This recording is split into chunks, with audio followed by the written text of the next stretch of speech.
Docteur Jean-Philippe Kevorkian, bonjour.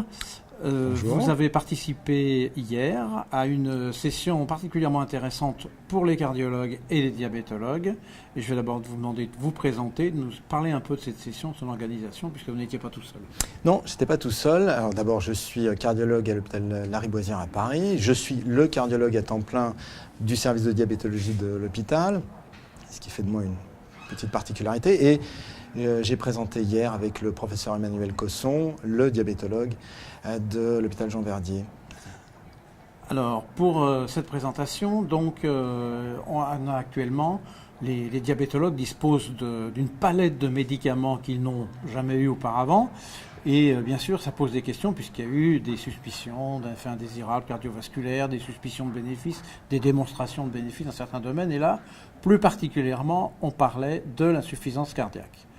Pour essayer de mettre un tout petit peu d'ordre dans cette jungle de médicaments, on va peut-être dire qu'est-ce qu'on savait sur les antidiabétiques, les antidiabétiques avant l'arrivée des incrétinomimétiques, les médicaments classiques. Les médicaments classiques. En réalité, donc le sujet, c'est ça, l'insuffisance cardiaque, le diabétique, insuffisance cardiaque. Qu'est-ce qu'on savait avant des antidiabétiques dans cette indication particulière ? Pas grand-chose, sinon rien du tout. Il se dégage vraisemblablement que la metformine est l'antidiabétique de choix pour ce type de patient, sans qu'on en ait la preuve absolument formelle. En tout cas, aujourd'hui, c'est la seule spécialité médicamenteuse recommandée par les sociétés savantes et plus particulièrement par l'ADA. Les autres, des incertitudes, en réalité des incertitudes. Pour les nouveaux antidiabétiques, les inhibiteurs des PP4, les analogues GLP1, les inhibiteurs SGLT2. Pas de certitude. Les deux premiers pour faire simple. Les deux premiers, on n'a pas non plus de certitude. Pourquoi ? Parce que nous ne disposons d'aucun essai thérapeutique réellement dédié à l'insuffisance cardiaque chez le diabétique. Nous n'avons que des essais randomisés très bien faits sur le plan méthodologique qui permettent d'évaluer ces médicaments, ces antidiabétiques, dans des populations de diabétiques à haut risque cardiovasculaire. Et secondairement, parce que ça n'était même pas intégré dans le critère principal de jugement, on a dégagé que certaines classes avaient apporté un bénéfice éventuel en prévention de l'insuffisance cardiaque chez ce type de patients. Voilà.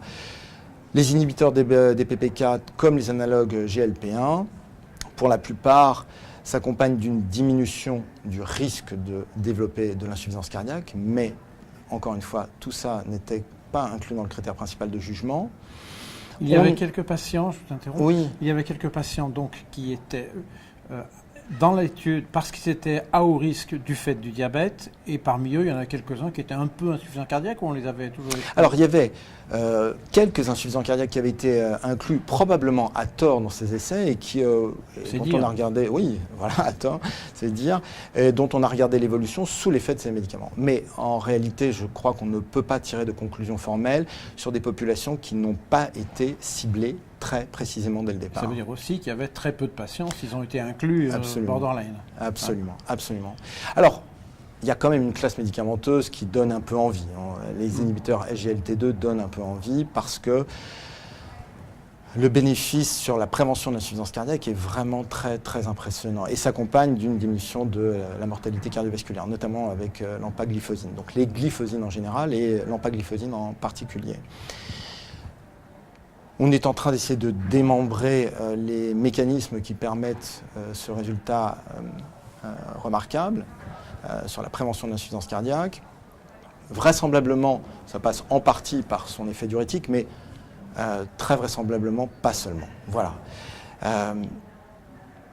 Il est prévu de développer dans les mois qui viennent, et nous n'en aurons les résultats que dans 2, 3, 4, 5 ans, des essais thérapeutiques dédiés pour cette fois-ci, dédiés au traitement de l'insuffisance cardiaque chez le diabétique. Avec des critères plus spécifiques, c'est-à-dire mortalité, réhospitalisation, etc., etc. Qui n'était pas, je le répète, pour l'insuffisance cardiaque, qui, je le répète, n'était absolument pas intégré dans le critère principal de jugement des essais thérapeutiques faits avec les nouveaux antidiabétiques à ce jour.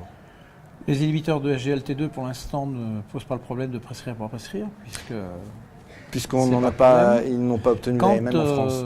Est-ce que quand ils vont arriver, ça va donner envie au point de ne pas attendre les études ou...